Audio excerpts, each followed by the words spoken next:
बिस्मिल्लाहिर्रहमानिर्रहीम। अस्सलामुअलैकुम वरहमतुल्लाहि वबरकातुहू। मेरा नाम होम्योपैथिक डॉक्टर मोहम्मद खुरम है और मैं होम्योपैथिक स्पेशलिस्ट हूँ। पाकिस्तान में मैं इसकी प्रैक्टिस कर रहा हूँ।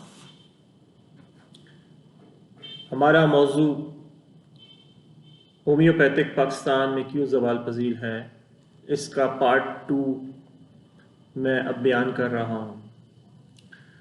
हम जिस जगह पे रुके थे हम उससे आगे चलते हैं कि एक होम्योपैथिक डॉक्टर को जब वो 4 साल या 5 साल के बाद डिग्री लेके प्रैक्टिस के लिए आता है तो उसको क्या करना चाहिए।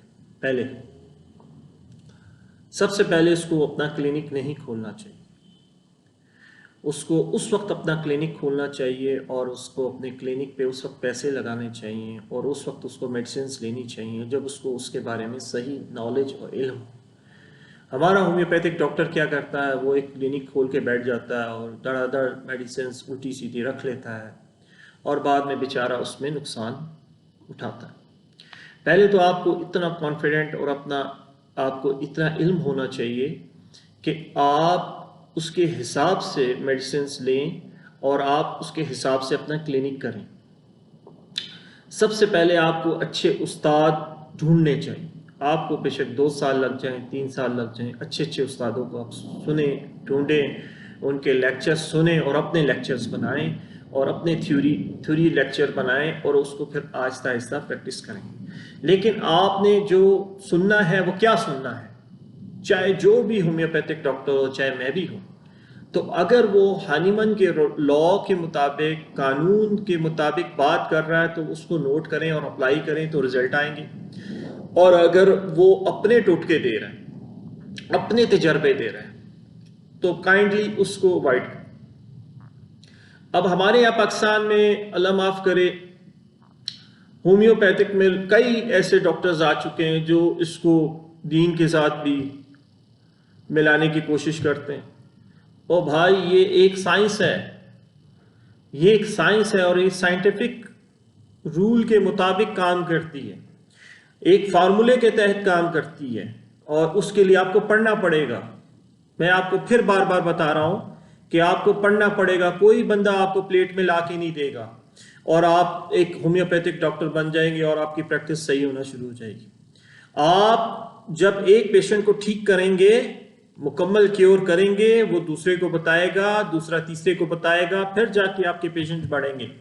आपके पेशेंट किसी के कहने पे नहीं बढ़ेंगे, तो आपके पेशेंट उस वक्त बढ़ेंगे जब आप मेहनत करेंगे। हमारे यहाँ पाकिस्तान में ये हो रहा है कि हमारा एक बेचारा होम्योपैथिक डॉक्टर जो होता है वो गुमराह हो जाता है और वो एक स्टोर खोल के या क्लिनिक खोल के बैठ जाता है और बेचारा वो नुकसान पे नुकसान उठाता है और आखिर में अपना क्लिनिक बंद करके चले जाता है और वो इस तरफ आके पछताता है कि मैंने क्यों अपने 4-5 साल ज़ाया किए, पैसे ज़ाया किए। क्योंकि वो इस सोच से आता ही नहीं है मार्केट में। वो इस सोच से आता है कि मैं 4-5 साल बस ठीक है गुजारा करके एक स्टोर खोल के बैठ जाऊंगा और बस ठीक है मेरा रोजगार चलता रहेगा। ऐसे नहीं है। आपने अगर इंसानियत की खिदमत करनी है तो उसको आपको अपनी इंसानियत की खिदमत करने के लिए बहुत ज़्यादा पढ़ना पड़ेगा, अपने आप को अपग्रेड करना पड़ेगा। अब इंडिया के डॉक्टर्स क्या करते हैं, मैं आपको कंपैरिजन देता हूँ। वो बाकायदा डिग्रीज लेते हैं, बाकायदा वो पढ़ते हैं, बाकायदा अपने आप को अपग्रेड करते हैं, अपने कोर्सेज को अपग्रेड करते हैं। हमारे यहाँ तो पाकिस्तान में कॉन्सेप्ट ही नहीं है। हमारे यहाँ पाकिस्तान में कॉन्सेप्ट ही नहीं है रैपर्टी को इस्तेमाल करने का। हमारे यहाँ कॉन्सेप्ट ही नहीं है सॉफ्टवेयर को इस्तेमाल करने का, क्योंकि वो बेचारे कर नहीं सकते। उनको कौन ट्रेनिंग्स दें, किसके पास जाएं? डॉक्टर्स बैठे हैं, वो आपको 2-2, 3-3 दिन के पाकिस्तान में डॉक्टर्स आपको बुला लेते हैं और आपको 2-3 दिन आपको सिखा रहे होते हैं कि क्या करना है क्या नहीं करना है। बस इस तरह चलते रहो, टोटके करते रहो, बस गुजारा चल जाएगा। ऐसे नहीं होता, आपको पढ़ना पड़ता है। जैसे कि एमबीबीएस डॉक्टर को रात दिन पढ़ना पड़ता है और अपने आप को हर रोज अपग्रेड करना पड़ता है, इसी तरह एक होम्योपैथिक डॉक्टर को भी ये करना पड़ता है। हमारे यहाँ पाकिस्तान में नहीं करते, इसलिए हमारे यहाँ पाकिस्तान में ये ज़वाल पज़ीर होता जा रहा है और ज़वाल पज़ीर है। तो लिहाजा मैंने एक पौधा लगाया है, मैंने एक कोशिश की है कि मैं ये सीरीज़ स्टार्ट करूं और इसमें उन डॉक्टर्स को जो बेचारे बड़े सालों से प्रैक्टिस कर रहे हैं, अगर वो भी अपने ट्रैक पे आएंगे और मेहनत करेंगे और इसको सुनेंगे, ठीक है, तो वो भी उनकी प्रैक्टिस अच्छी हो जाएगी और वो अपने दिल में मुतमीन होंगे कि मैं इंसानियत की खिदमत कर रहा हूँ। और नए जो डॉक्टर्स हैं, जो बेचारे जिन्हें समझ नहीं आता कि हम क्या करें, तो वो इन वीडियोस को देखेंगे, आगे उनको आहिस्ता आहिस्ता समझ आएगी, वो पढ़ेंगे और मेरी वीडियोस को देखेंगे। मेरी वीडियोस में कोई आपको आर्टिफिशियल चीज़ें नहीं नज़र आएंगी। मैं इसी तरह आपको लेक्चर्स दूंगा, आप कागज़ पेन लेंगे, बैठेंगे और आप उसको नोट करेंगे, और जब मैं जो बात कहूँगा उसको आप वेरीफाई करेंगे बुक्स के साथ, एथेंटिक बुक्स के साथ वेरीफाई करेंगे, तो फिर जाके वो आपको समझ आएगी। और हमारे यहाँ जो सबसे बड़ा अलमिया ये है पाकिस्तान में, जो सबसे बड़ा अलमिया ये है कि हमारे यहाँ पाकिस्तान में लोग क्या करते हैं, इंडिया से जो बुक्स आती हैं उसको कॉपीज करते हैं।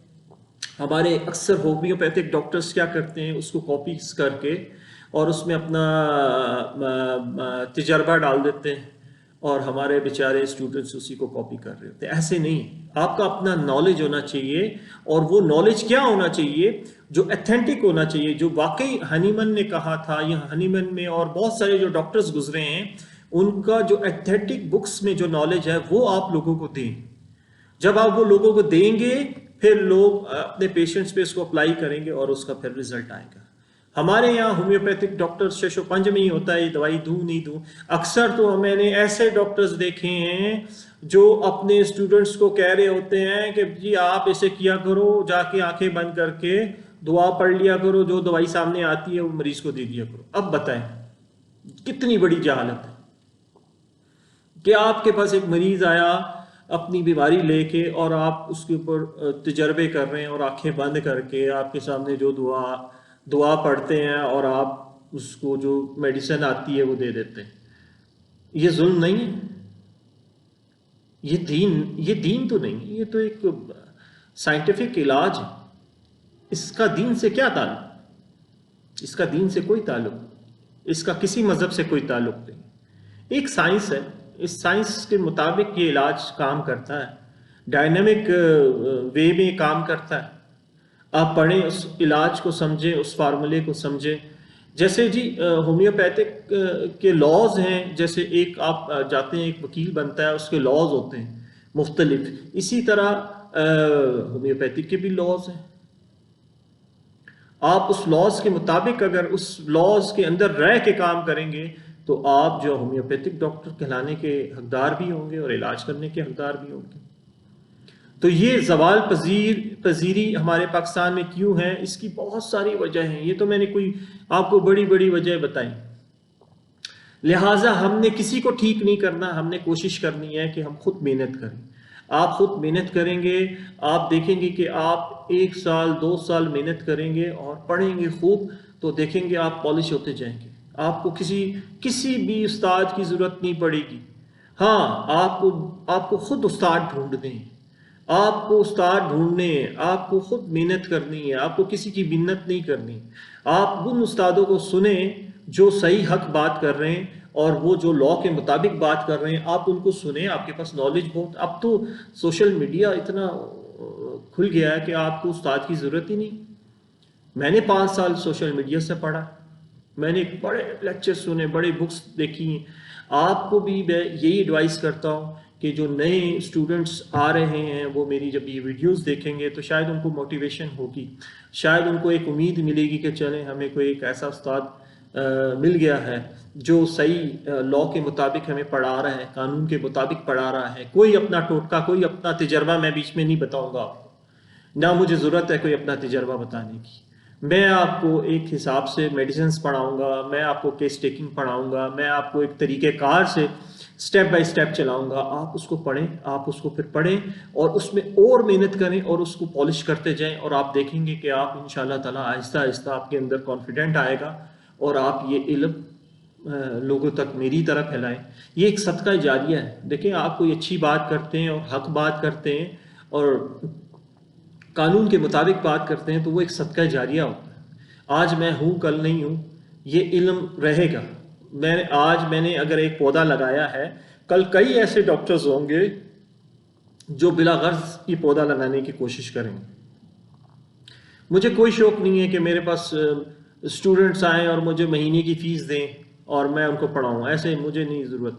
मैं एक इल्म की वीडियोस आपके सामने लोड कर दूंगा, आप लोग उसको पढ़ें, आप सुने, और आप अपने पास कागज़ पेन रखें और उसको सुने और उसमें देखें कौन सी सही बात है, उसको नोट करें, उसको वेरीफाई करें और उसको अपनी ज़िंदगी में अप्लाई करें, और फिर देखें आप दूसरे होम्योपैथिक डॉक्टर से आगे क्यों जाएंगे कि आप सही ऑथेंटिक नॉलेज हासिल कर रहे होंगे। तो ये हमारे पाकिस्तान में ये ज़वाल पज़ीरी इसलिए है, इस ज़वाल पज़ीरी को हमने ख़त्म करना है और होम्योपैथिक को हमने आगे से आगे लेके जाना है। कोशिश करें, मेरी तरह के डॉक्टर्स हिम्मत करें, जिनके पास नॉलेज है, जो पढ़े लिखे हैं, जो पढ़ते हैं, जो होम्योपैथिक को समझते हैं, और वो आज तक पढ़ रहे हैं और मैं आज तक पढ़ रहा हूँ और मैं आगे भी पढ़ता रहता हूँ। लेकिन मेरे पास जो इल्म है वो मैं इल्म आप लोगों के तक पहुँचाऊँगा, और उस इल्म को आप लोग पहले वेरीफाई करें और उसके बाद फिर आप अपने पेशेंट्स पे अप्लाई करें। अब जब आपके पेशेंट ठीक होंगे तो वो दुआ में मेरा भी हिस्सा होगा, ठीक है ना जी। तो ये सिलसिला कार है। मैं अपना आपको नंबर भी बता देता हूँ ताकि व्हाट्सएप नंबर भी आपको मिल जाए। अगर किसी को कोई क्यूरीज हो, कोई मसला हो तो मुझे व्हाट्सएप पे कॉल कर सकता है। मेरा व्हाट्सएप नंबर है 0300 938 6004। ये मेरा व्हाट्सएप नंबर है। इस पे आप मुझसे बिला झिझक, कोई भी डॉक्टर, कोई भी स्टूडेंट्स बिला झिझक मुझे कॉल कर सकता है और वो मुझसे रब्ता कर सकता है। क्योंकि शुरू में मुझे भी बड़ा दुख होता था जब हम व्हाट्सएप पे किसी डॉक्टर को कॉल करते थे और वो जवाब नहीं देता था, तो बड़ा दुख होता था कि क्यों बात नहीं करते, क्योंकि उसके पास टाइम नहीं होता था।